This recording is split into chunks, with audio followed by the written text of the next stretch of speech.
Kita melanjutkan pembahasan kita tentang 33 hal yang perlu kita hindari dalam perjanjian baru. Kita sudah masuk pada pembahasan yang ke-13. Wow. Dan di pembahasan ke-13 kita sedang membahas, janganlah mengharapkan balasan manusia. Apa yang Yesus gak suka? Yesus gak suka kita menjadi kecewa. Yesus gak suka kita menjadi tertekan. Dan salah satu yang membuat kita kecewa dan tertekan karena kita mengharapkan balasan manusia. Karena manusia pada dasarnya nggak bisa dipegang. Manusia pada dasarnya mudi. Ada kalanya manusia akan berbuat baik. Ada kalanya saudara nggak buat seberapa, tapi apa yang dia balas dalam hidup saudara sungguh sangat luar biasa. Tetapi ada kalanya kau melakukan yang baik, tapi balasan yang saudara terima akan sangat menyakitkan. Ini yang kita mau belajar. Janganlah mengharapkan balasan manusia. Karena Yesus gak mau kita kecewa. Yesus gak mau kita stres. Yesus gak mau kita tertekan. Klik. Lukas 14 ayat 12 sampai 14. Di bawah judul perikop, siapakah yang harus diundang? Dan Yesus berkata juga kepada orang yang mengundang dia, apabila engkau mengadakan perjamuan siang atau perjamuan malam, janganlah kau mengundang sahabat-sahabatmu atau saudara-saudaramu atau kaum keluargamu atau tetangga-tetanggamu yang kaya. Why? Karena mereka akan membalasnya dengan mengundang engkau pula, dan dengan demikian engkau sudah mendapat balasannya.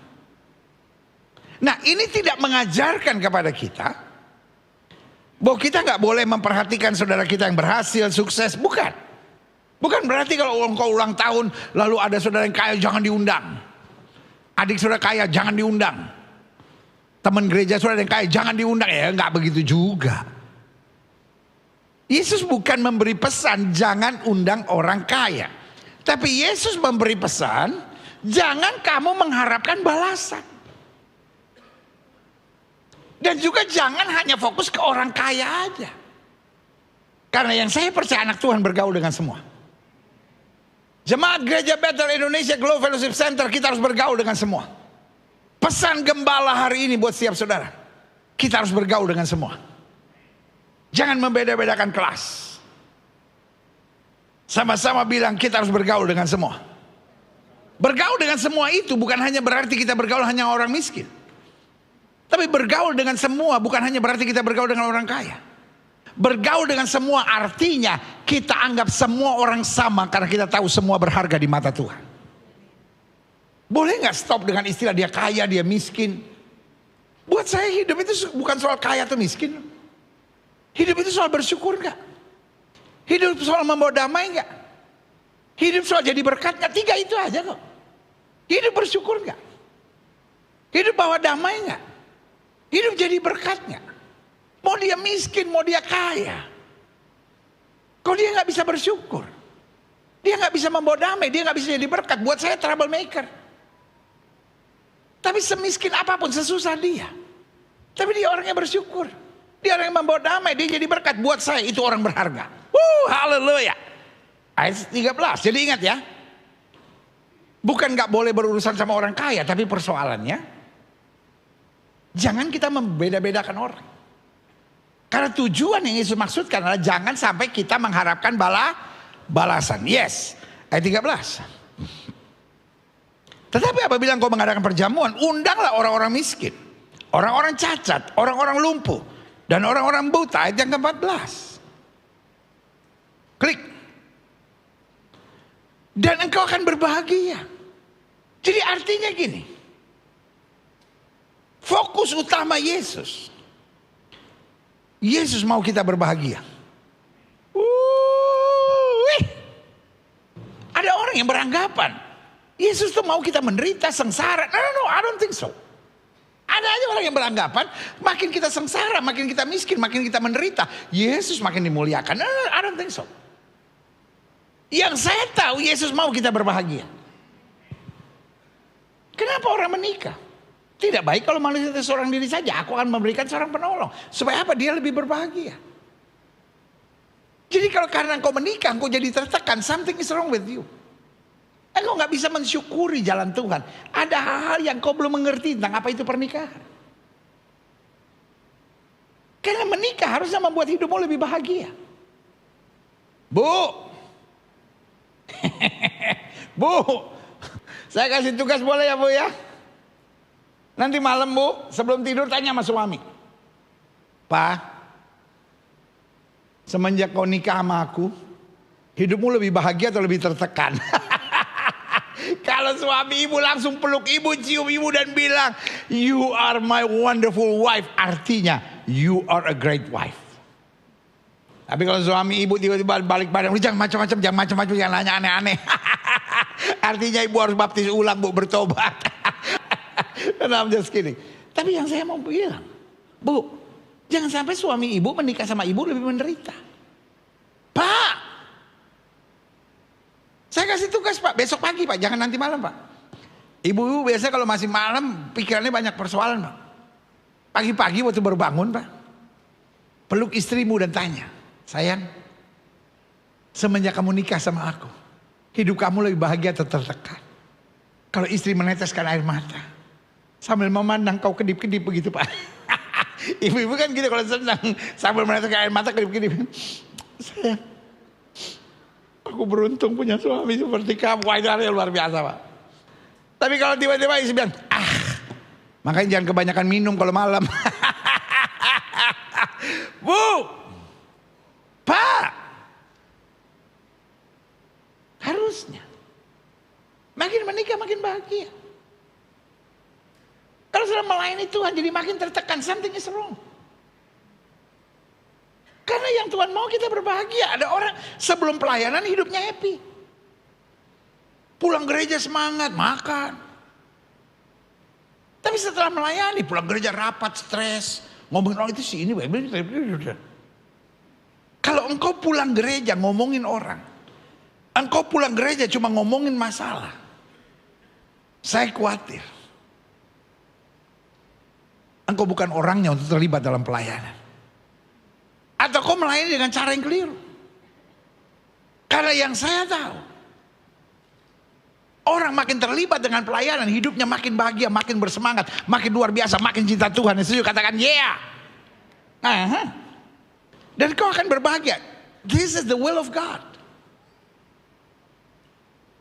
Yang Tuhan mau dalam hidup kita supaya kita berbahagia. Karena mereka tidak mempunyai apa-apa untuk membalasnya kepadamu. Sebab engkau akan mendapat balasannya pada hari kebangkitan orang-orang benar. Artinya I will pay you back. Jadi Tuhan gak mau hidup kita stres. Tuhan gak mau hidup kita tertekan. Tuhan gak mau hidup kita kecewa. Dan Tuhan kasih jalannya. If we want to be happy, hal yang harus kita hindari, kalau kita mau ada dalam perkenanan Tuhan, hal yang kita perlu hindari, jangan mengharapkan balasan dari manusia. Karena kalau kita mengharapkan balasan dari manusia, manusia yang bumpy ini akan membuat jiwa kita juga bumpy.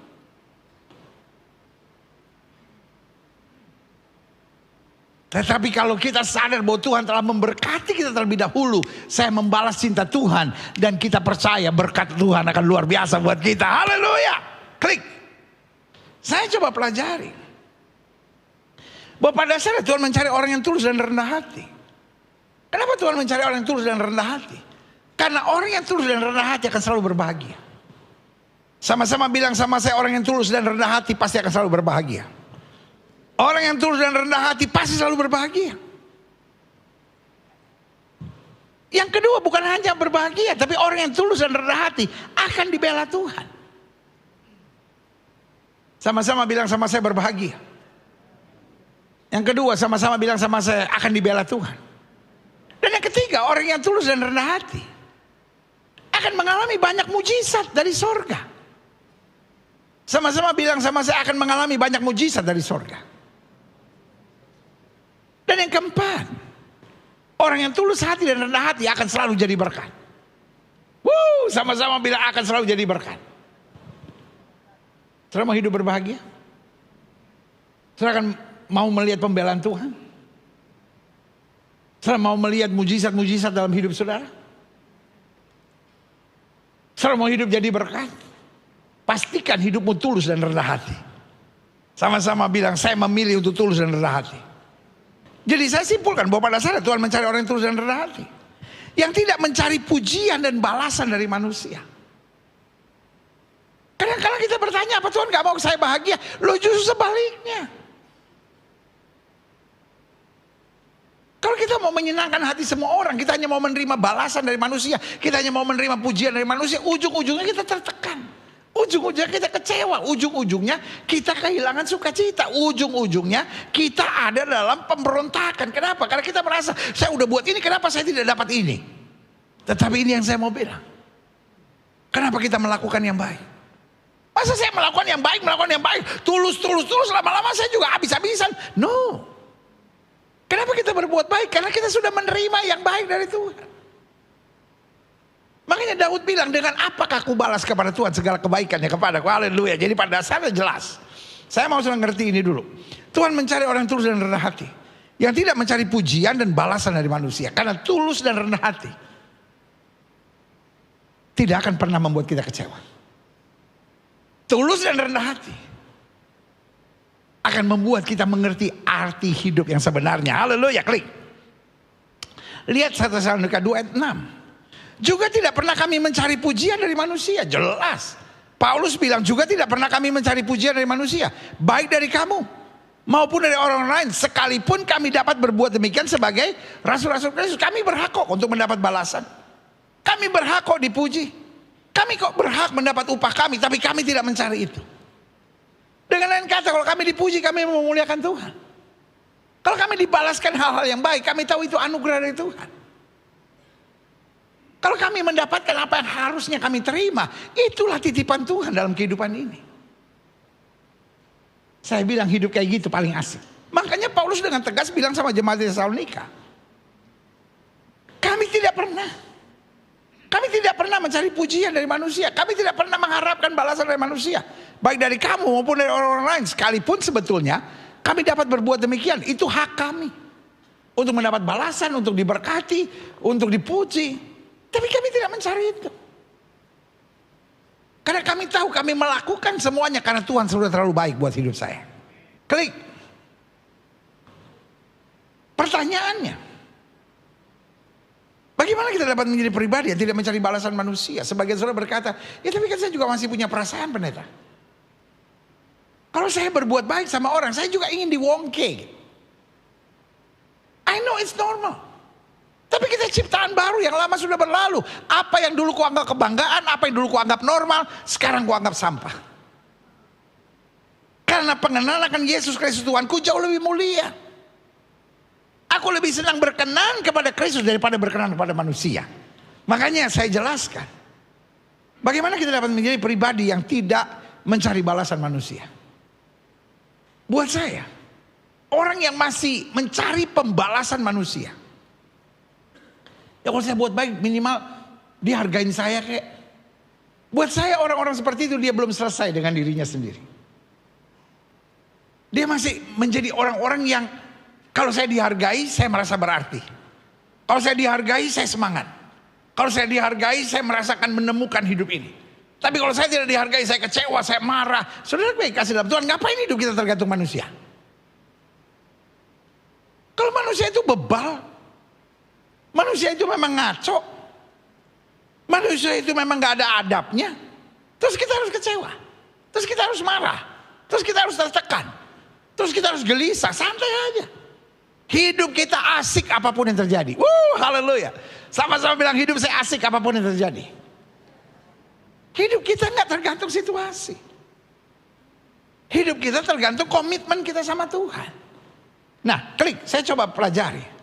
Bagaimana kita dalam menjadi pribadi yang tidak mencari balasan manusia? Yang pertama, jika kita merasa Tuhan saja cukup. Kita kadang-kala Tuhan plus. Ya saya sih percaya Tuhan berkati saya, tapi orang juga harus hargain saya dong. Wah kalau kita gak dihargain, kita berontak, kita marah, kita kecewa, kita tertekan. Santai bro. Sis, santai sis. Anak-anak Tuhan Yesus, om dan tante, santai. We are not living in Eden yet. Kita bukan belum tiba di sorga. Tuhan saya cukup. Selama Tuhan bela saya, orang mau jatuhkan saya tetap tegak berdiri. Meskipun 1000 tangan manusia menarikku jatuh, namun Tuhan yang bela. Tuhan saya cukup. 1000 tangan mau jatuhin saya, tangan Tuhan akan angkat dan bela kita. Haleluya. Sama-sama bilang Tuhan saya cukup. Sama-sama bilang Tuhan saya cukup. Sama-sama bilang Tuhan saya cukup. Hari ini saya mau terbakar roh saudara. Kita jadi Kristen yang agak crazy, agak gila-gilaan. Pokoknya bagi kita Tuhan saya cukup. Orang mau hina, orang mau jatuhin, orang mau tertawakan, orang mau kecewakan. Tapi kalau Tuhan yang bela dan sertai kita, kita lebih daripada orang-orang yang menang. Haleluya. Saya mau pernyataan ini membara di hati saudara. Tuhan saya cukup. Saya boleh kehilangan segala-galanya. Selama saya punya Tuhan, saya punya segala-galanya. Coba lihat ayat ini. Yohanes pasal 14 ayat 8. Kata Filipus kepadanya, Tuhan, tunjukkanlah Bapa itu kepada kami, itu sudah cukup bagi kami.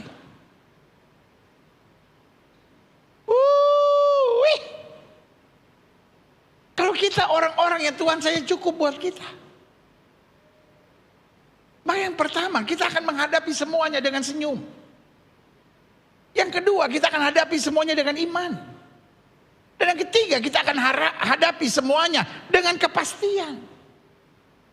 Dan yang keempat, kita hadapi segala-galanya bersama Yesus. Karena Yesus saya cukup buat kita. Sama-sama bilang Yesus saya cukup buat saya.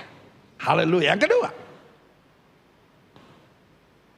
Oh, masih di poin pertama ini 2 Korintus 12 ayat 9. Nah ini dia. Tapi jawab Tuhan kepadaku, cukuplah kasih karuniaku bagimu. Justru dalam kelemahanlah kuasaku menjadi sempurna. Justru kalau kita bergantung sama Tuhan, ketika kita kehilangan segala-galanya, ketika kita dalam kelemahan, justru kita akan melihat kuasa Tuhan sempurna. Sebab itu kata Paulus, apa lebih suka aku bermegah atas kelemahanku supaya kuasa Kristus turun menaungi aku. Sama-sama bilang Kristus saya cukup. Klik. Mazmur 17 ayat 15. Saya mau poin ini sudah jelas betul dasar firman Tuhannya. Tetapi aku dalam kebenaran akan kupandang wajahmu, dan pada waktu bangun aku akan menjadi puas dengan rupamu. Kita puas kalau apa yang kita mau terjadi. Kita puas kalau duit kita cukup.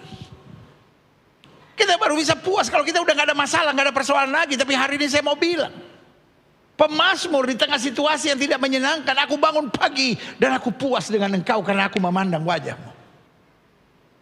Orang-orang yang menyadari Tuhan saja cukup akan menjadi orang yang tahu apa artinya puas. Mungkin yang dia dapatkan tidak seperti apa dia harapkan, tapi dia puas.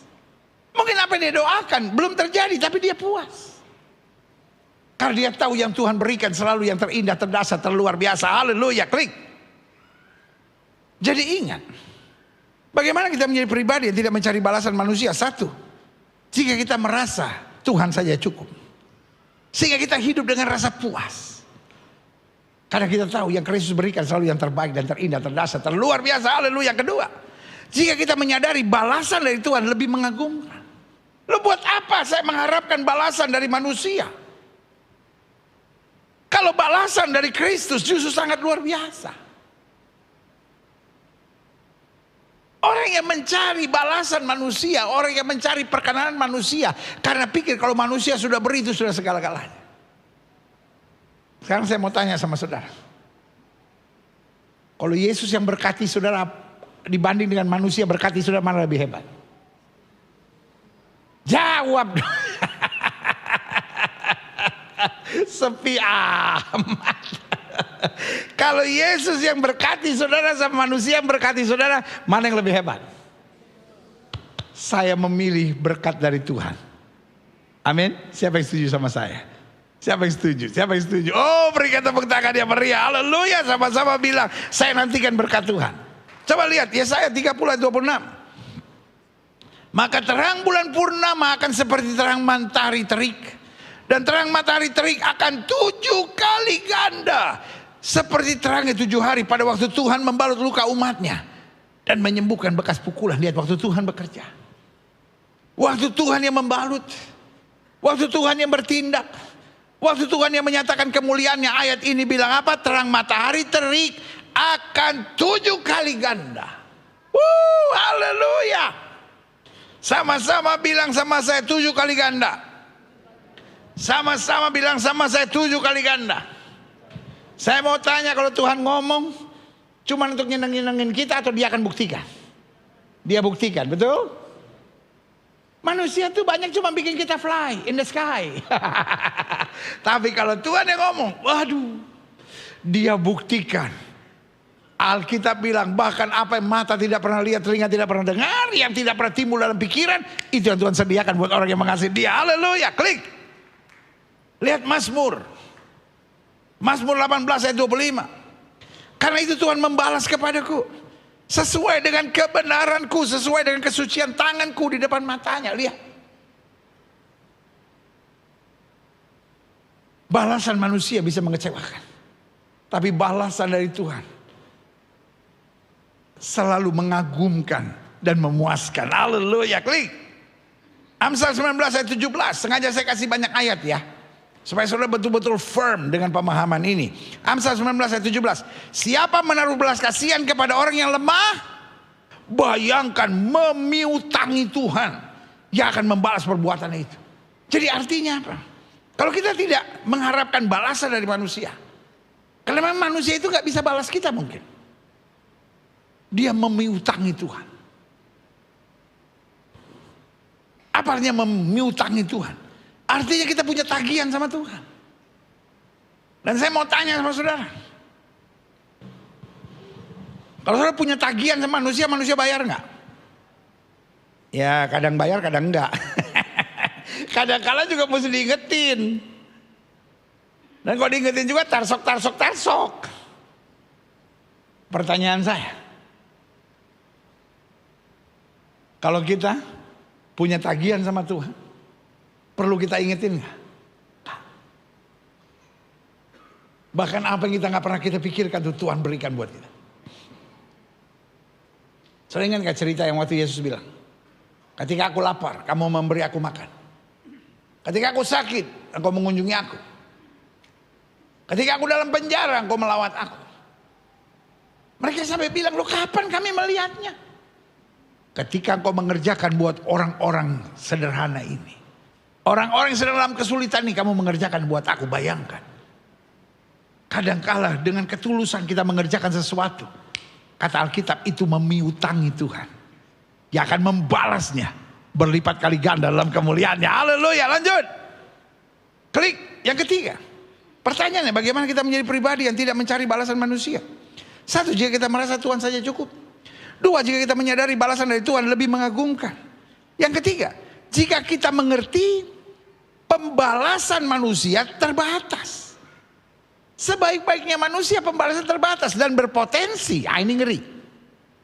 Berpotensi mengecewakan. Itu sebabnya Tuhan gak mau kita fokus sama pembalasan manusia. Klik. Lihat Mazmur 109 ayat 4 sampai 5. Sebagai balasan terhadap kasihku, mereka menuduh aku, sedang aku mendoakan mereka. Ini yang saya bilang. Tadi kan saya sempat angkat cerita kan. Oma saya mengajarkan,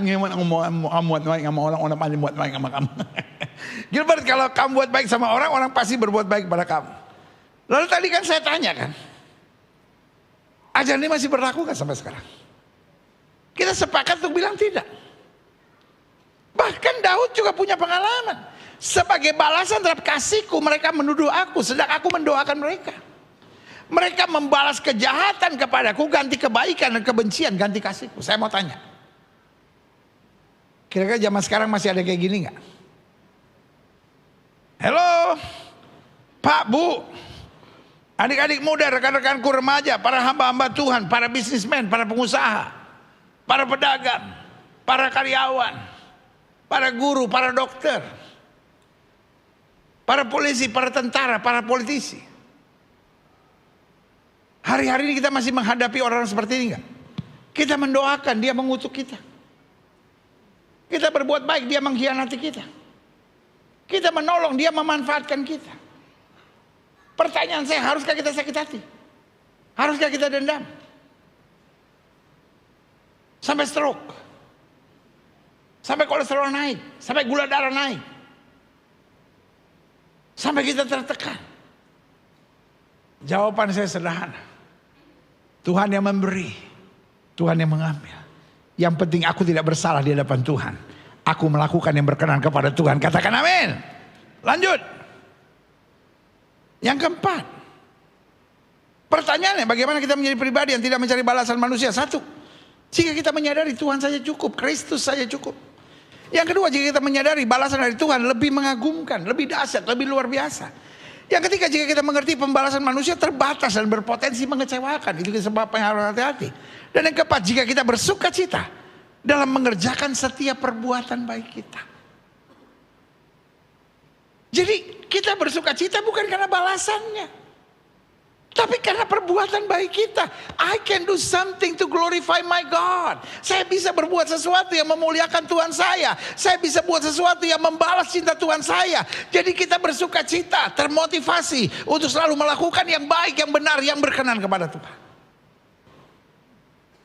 Ada banyak orang buat baik, menantikan. Ketika nggak dapat, kecewa. Tapi kita walaupun gak dapat apa-apa, kita tetap dapat sukacitanya. Kenapa? Karena kita boleh masuk dalam menjadi orang-orang percaya yang memuliakan Kristus. Kita menjadi orang percaya yang membalas cinta Tuhan. Yang setuju sama saya katakan berbuat baik itu saja indah. Yes. Sama-sama bilang sama saya, berbuat baik saja itu indah. Sama-sama bilang sama saya, berbuat baik saja itu indah. Saya mau jemaat Gereja Bethel Indonesia Glow Fellowship Center mengerti doktrin gereja kita. Salah satunya adalah berbuat baik saja itu indah. Ada banyak orang berbuat baik supaya mendapat balasan. Tapi kita berbuat baik karena itu menyenangkan. Itu yang Kristus kehendaki. Itu yang memuliakan Kristus. Itu yang menjadi bukti bahwa kita mencintai Yesus dengan segenap hati kita. Haleluya. Makanya saya senang mengajarkan doktrin-doktrin yang membangun ini. Supaya saudara tidak dapat pengajaran yang cuma semangat, tapi nggak ngerti. Supaya setiap saudara tidak perlu menantikan apa-apa. Saudara berbuat baik saja. Karena yang pertama, itu bukti kita cinta Tuhan. Yang kedua, itu tanda bahwa kita menyadari kita sudah menerima terlalu banyak dari Tuhan. Dan yang ketiga, itu kesempatan supaya orang melihat kehidupan kita dan memuliakan Bapa kita di sorga. Haleluya. Klik Mazmur 106 ayat 5. Supaya aku melihat kebaikan pada orang-orang pilihanmu, supaya aku bersuka cita dalam sukacita umatmu, dan supaya aku bermegah bersama-sama milikmu sendiri. Bayangkan, kalau aku bisa berbuat baik, aku melihat kebaikan pada orang pilihanmu, aku bersuka cita dengan sukacita umatmu. Aku melihat orang tertolong. Aku melihat orang menerima bantuan. Aku melihat orang menerima keselamatan. Aku bersuka cita. Artinya kita bukan bersuka cita ketika menerima balasan yang setimpal, tapi kita bersuka cita karena kita bisa berbuat sesuatu. Saudara yang ada di rumah, ketik live chat saudara. Saya bersuka cita jika aku bisa berbuat sesuatu. Saya bersuka cita jika saya bisa berbuat sesuatu. Saya bersuka cita jika saya bisa berbuat sesuatu. Sampai rumah, kita ganti itu status kita. Saya bersuka cita kalau saya bisa berbuat sesuatu. Saya bukan bersuka cita kalau saya bisa mendapatkan sesuatu, tapi saya bersuka cita kalau saya bisa berbuat sesuatu. Katakan amin. Lanjut. Pertanyaan saya sebagai kesimpulan, adapun hidup yang tidak mencari balasan manusia, apa akibatnya? Apa dampaknya? Apa manfaatnya? Yang pertama, hidup yang tidak mencari balasan manusia tidak mudah menjadi kecewa dan kepahitan. Life is fragile. Handle with care. Ada banyak stiker tulisannya seperti itu. Hidup itu mudah pecah, fragile. Handle with care.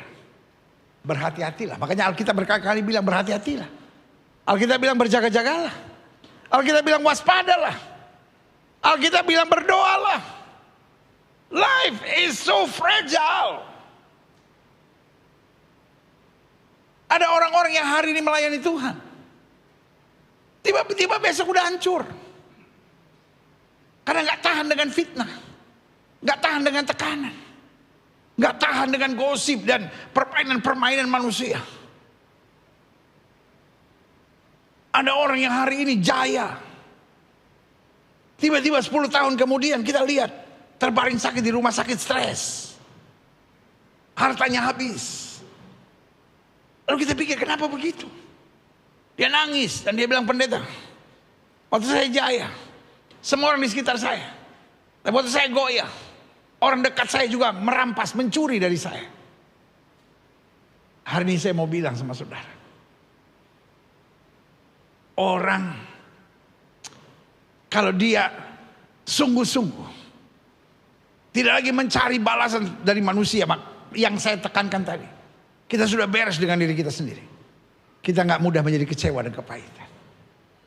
Ayub tidak kecewa, Ayub tidak kepahitan waktu dia kehilangan segala-galanya lalu dimaki oleh istrinya.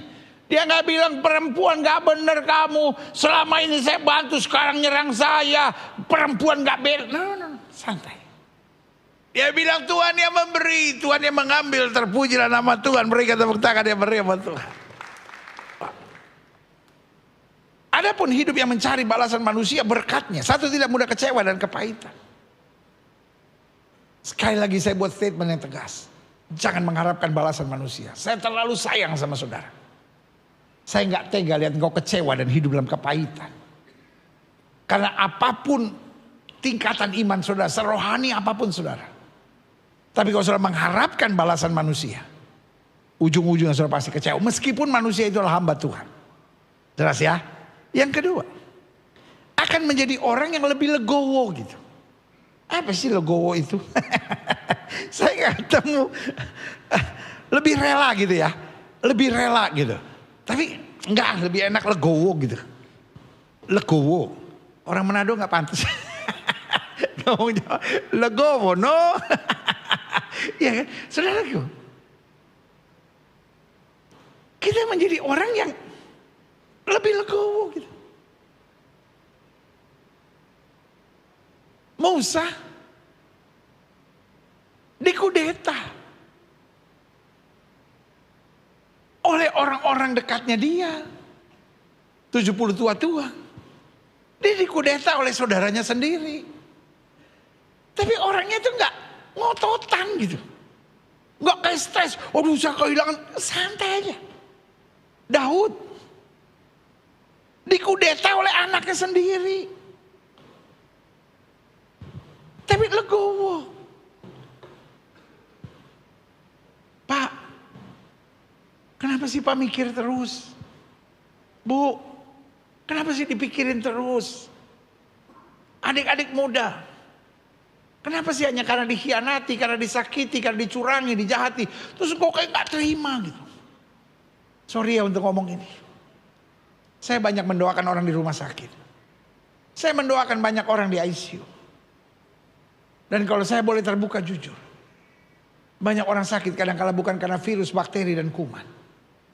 Ada banyak orang sakit karena mendem gitu. Pak, saya gak tega lihat engkau harus sakit karena mendemnya itu. Ibu, dari dasar hati yang saya yang terdalam, saya bilang, saya gak tega engkau sakit hanya karena engkau mendem. Adik-adik muda, mungkin kau diputusin, mungkin kau dikhianati oleh orang yang kau paling kau cintai, tapi gak usah mendem. Saya gak tega lihat engkau menderita karena itu. Belajar legowo. Karena hidup ini kita tidak bisa mempertahankan apa yang Tuhan tidak sediakan buat kita. Tapi waktu kita berani melepaskan apa yang Tuhan tidak sediakan buat kita, kita akan mendapatkan apa yang lebih baik yang Tuhan sudah sediakan buat hidup kita. Katakan amin. Jadi yang pertama, hidup yang tidak mencari balasan manusia tidak mudah menjadi kecewa dan kepahitan. Hidupmu lebih nyaman gitu. Hidupmu lebih asik. Yang kedua, menjadi orang yang lebih legowo. Karena kita tahu, manusia boleh mereka-rekakan yang jahat, Allah mereka-rekakan untuk kebaikan. Yang ketiga, Hidup yang tidak mencari balasan manusia selalu termotivasi untuk berbuat baik. Kalau enggak, akhirnya kita kecewa. Saya ketemu seseorang di dalam penjara. Lalu ketika kita ada waktu sedikit, saya ngobrol. Terus dia bilang, Pak Gilbert, terima kasih buat waktunya. Saya sebetulnya malu ngomong, tapi saya beritahu aja. Saya tadinya pelayanan juga loh. Loh, tadinya kamu pelayanan? Iya, Pak Gilbert. Di anak muda kadang-kala juga di umum. Saya kadang mimpin pujian, kadang-kala saya sharing, kadang saya main musik. Loh, apa yang terjadi? Dia bilang, tapi 6 tahun yang lalu saya tinggalkan semuanya. Sampai akhirnya saya sadar, rasanya hari ini saya mengerti Tuhan memilih dan memanggil saya. Terus saya tanya, apa yang terjadi sebetulnya? Lalu dia bilang, mungkin saya terlalu berharap pada manusia dan terlalu mengandalkan manusia. Saya coba berbuat baik, tapi saya kadang-kala lihat orang gereja juga sangat menyebalkan. Orang gereja juga kadang-kala menyakitkan. Akhirnya saya pikir percuma saya berbuat baik. Itu dia. Kalau kita mengharapkan manusia, akhirnya kita ada pada sebuah titik, percuma saya berbuat baik. Tetapi kalau kita selalu mengingat kebaikan Tuhan, kita termotivasi untuk berbuat baik karena 2 hal. Satu, kita tahu kita berbuat baik karena Yesus telah terlebih dahulu berbuat baik. Lalu yang kedua, kita berbuat baik supaya orang lain tertolong, nama Tuhan dipermuliakan. Dan bonusnya, kalau saya berbuat baik karena Tuhan berbuat baik buat saya berbuat baik supaya orang lain tertolong dan nama Tuhan dipermuliakan, maka saya akan dapat bonus. Bahwa dia juga akan membalaskan hal-hal yang luar biasa. Berikan tepuk tangan yang meriah buat Tuhan. Haleluya. Ada cerita tentang Alexander yang Agung sebelum dia meninggal. Alexander yang Agung sebelum dia meninggal, dia kumpulkan semua jenderal-jenderal yang hebat. Lalu dia bilang begini, ada 3 permintaanku di hari kematianku. 1, dokter-dokter yang terhebat yang menangani aku selama ini, biarkan dia yang membawa petiku. Jangan jenderal-jenderal, biarkan dokter-dokter. Lalu yang kedua, semua harta yang kukumpulkan, sebarkan di tengah-tengah jalan. Bersamaan dengan peti matiku. Supaya banyak orang juga bisa menikmati. Dan yang ketiga, biarkan tanganku keluar tidak di dalam peti. Biarkan angin meniupnya dan tanganku ikut berdasarkan tiupan angin. Permintaan ini permintaan yang aneh yang tidak pernah diminta oleh siapapun. Lalu para jenderal berkata, Tuanku, kami tahu permintaan Tuhan pasti akan kami lakukan, tapi bolehkah kami bertanya kenapa ini semua? Apa artinya 3 permintaan ini? Lalu kemudian Alexander yang Agung yang sudah mulai lemah waktu itu, memaksakan diri untuk tersenyum dan berkata, supaya semua orang tahu bahwa dokter sehebat apapun tidak bisa menghalangi kematian seseorang, karena death is final. Setiap orang pasti mati. Lalu yang kedua, kenapa aku minta supaya semua hartaku ditaburkan di jalan dan orang lain yang menikmati, untuk mengingatkan pada orang lain bahwa harta tidak pernah bisa dibawa mati. Harta tetap harus ditinggalkan di dunia. Kumpulkan saja secukupnya. Dan yang ketiga, kenapa tanganku harus di luar? Supaya semua orang tahu sehebat apapun karya yang kubuat selama ini, aku datang dengan tangan kosong, aku pulang dengan tangan kosong. Berarti kalau kita bisa berbuat baik, bukankah itu anugerah? Kalau kita bisa menjadi berkat, bukankah itu kebaikan Tuhan? Kalau kita bisa menolong orang lain, itulah rahmat sempurna yang Kristus kerjakan melalui kita. Berikan tepuk tangan yang meriah buat Tuhan. Haleluya. Jadi adapun yang tidak mencari balasan manusia, berkatnya, dampaknya, 1, tidak mudah menjadi kecewa dan kepahitan. Itu yang saya harapkan dari saudara. 2, Kita menjadi orang yang lebih legowo sehingga hidup kita lebih asik. Yang ketiga, kita selalu termotivasi berbuat baik. Dan kalau kita berbuat baik, ada saja rahmat Tuhan buat kita. Yang terakhir, saya undang pemain musik maju ke depan. Adapun hidup yang tidak mencari balasan manusia. Yang keempat, selalu terfokus pada perkenanan Tuhan. Perkenananmu yang teguhkan hatiku. Amin. Yang kita cari bukan berkat, Tuhan berkati kita. Yang kita cari perkenanan Tuhan. Saya khawatir di akhir zaman. Ada banyak orang-orang rakus dan serakah. Sama-sama bilang sama saya, rakus dan serakah. Saudara ada di rumah, ketika live chat saudara, saya tidak boleh rakus dan serakah. Dan orang rakus dan serakah tidak peduli perasaan orang. Orang mau sengsara kek, orang mau tertekan kek, yang penting yang gue mau yang harus terjadi. Jangan rakus dan serakah. Tapi jadilah orang-orang yang tahu bersyukur. Jadilah orang-orang yang tahu perkenanan Tuhan. Karena saya hidup punya makna. Hidup saya harus jadi berkat. Hidup saya harus memuliakan Kristus. Hidup saya harus makin bertumbuh dalam terangnya. Haleluya. Sebagai ayat terakhir.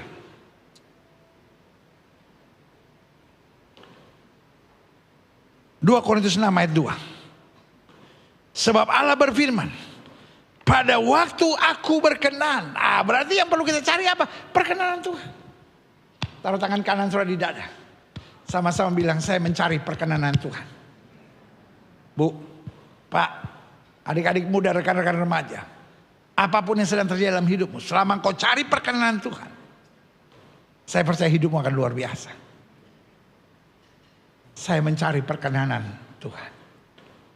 Jadi orang ngomongin saudara, orang fitnah saudara, orang curangin saudara, orang hianati saudara, orang jahatin saudara, saudara gak pusing.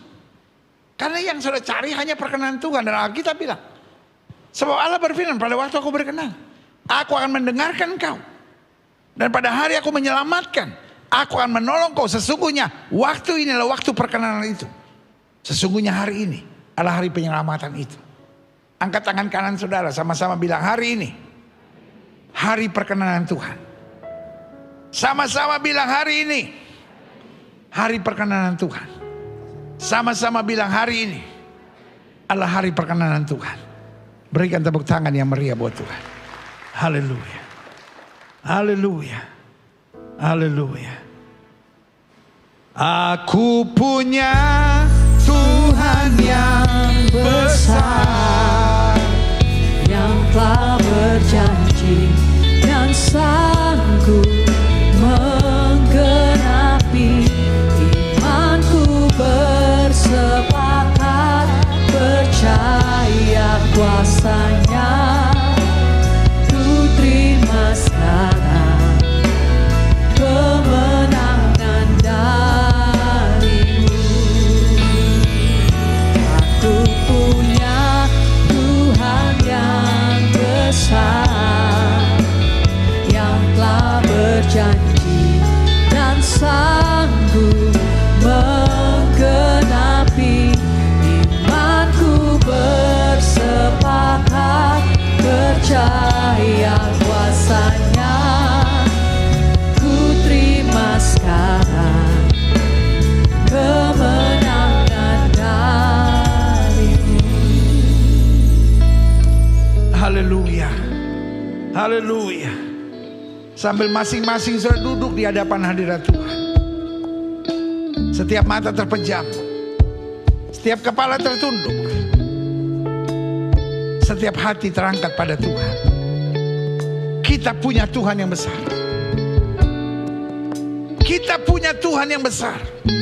Kita punya Tuhan yang besar. Karena kita punya Tuhan yang besar, ngapain kita jadi bodoh dan mengharapkan pembalasan manusia? Pak, Bu, saya ngerti engkau kecewa. Saya ngerti engkau marah. Saya ngerti engkau berontak di hatimu. Tapi izinkan sebagai gembala saya ingatkan, karena engkau terlalu mengharapkan balasan manusia. Boleh gak mulai hari ini, yang kita cari hanyalah perkenanan Tuhan. Yang kita cari hanyalah perkenanan Tuhan. Yang kita cari hanyalah perkenanan Tuhan. Yang kita cari hanyalah perkenanan Tuhan. Jika itu doamu, taruh tangan kananmu di dada. kita akan jadi orang yang tidak mencari balasan manusia. Kalau kita sadar Tuhan saya cukup. Kadang-kala kita pikir betul saya butuh Tuhan, tapi ya orang juga mesti menghargai saya, juga orang mesti berbuat sesuatu. Saya kan udah berbuat gini. Itu yang membuat kau tertekan. Saya mau kita semua hari ini punya komitmen, Tuhan saya cukup. Walaupun semua diambil dari saya, Tuhan saya cukup. Jika itu doamu, taruh tangan kananmu di dada. Ingat, yang kita cari adalah pembalasan dari Tuhan sendiri, sehingga kita menjadi orang-orang yang sukacita berbuat yang baik. Karena kita tahu dengan kita berbuat baik, kita membuktikan cinta Tuhan luar biasa dalam hidup kita. Dengan kita berbuat baik, kita menjadi berkat buat orang lain. Kita boleh mempermuliakan Kristus. Berbuat baik bukan beban. Berbuat baik bukan asik kalau kita mendapatkan yang baik, tapi berbuat baik itu sendiri Allah kasihkan. Sehingga orang boleh memanfaatkan saudara, orang boleh mencurangi saudara, tapi berbuat yang baik itu berkenan kepada Tuhan.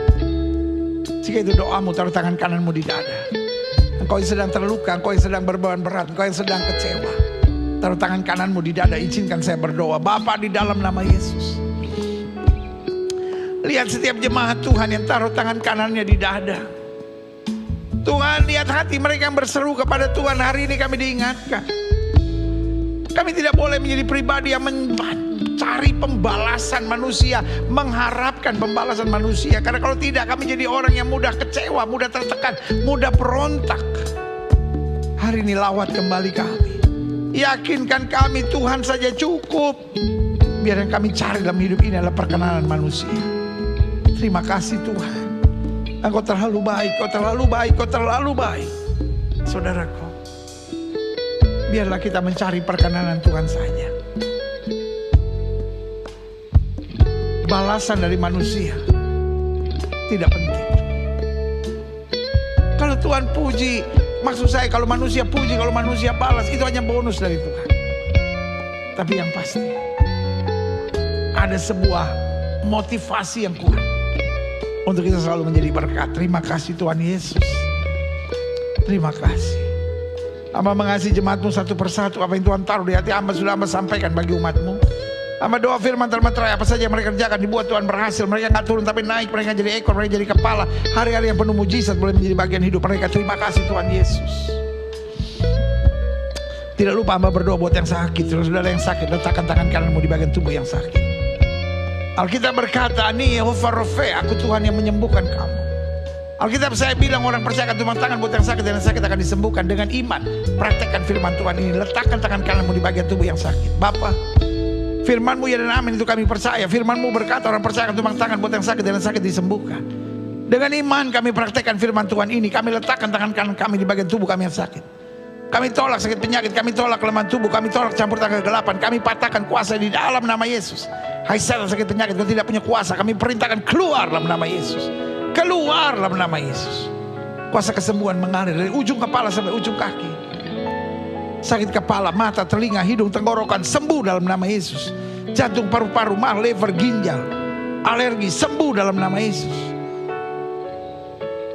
Darah tinggi, darah rendah, asam urat, gangguan pada gula, asam lambung, gangguan pencernaan, dalam nama Yesus disembuhkan sempurna. Terima kasih Bapa. Terima kasih Bapa. Oh, mengalir kuasa kesembuhan. Karena Yesus kami tidak berubah dulu, kemarin, hari ini, dan sampai selama-lamanya. Dengan iman kami nyatakan, oleh bilur-bilur Kristus kami yang percaya sudah dijamah dan disembuhkan Tuhan dengan kuasa-Mu yang luar biasa. Terima kasih Bapa. Oh haleluya, haleluya, haleluya. Kami sembuh oleh bilur Yesus. Kami sembuh oleh bilur Yesus. Kami sembuh oleh bilur Yesus. Kami sembuh oleh bilur Yesus. Terima kasih Bapa. Terima kasih. Bangsa negara kami Indonesia, selamatkan ya Allah, damai sejahtera atas Indonesia. Umat mayoritas di bangsa ini Tuhan tuntut, Tuhan bimbing, Tuhan bawa pada damai sejahtera dan keselamatan. Bapak Presiden, Wakil Presiden, para menteri, pejabat di pusat dan di daerah, para gubernur, para wali kota, para bupati, para polisi, para tentara, Kapolri dan Panglima TNI. Bapak, jaga para pemimpin dan aparat penegak hukum di bangsa kami dengan kasih dan kuasa-Mu. Berikan kepada para pemimpin dan aparat penegak hukum di bangsa kami hati yang takut akan Tuhan dan hikmat surgawi. Sehingga apa saja yang mereka kerjakan dibuat Tuhan berhasil. Indonesia makin hari makin baik, Indonesia makin hari makin maju.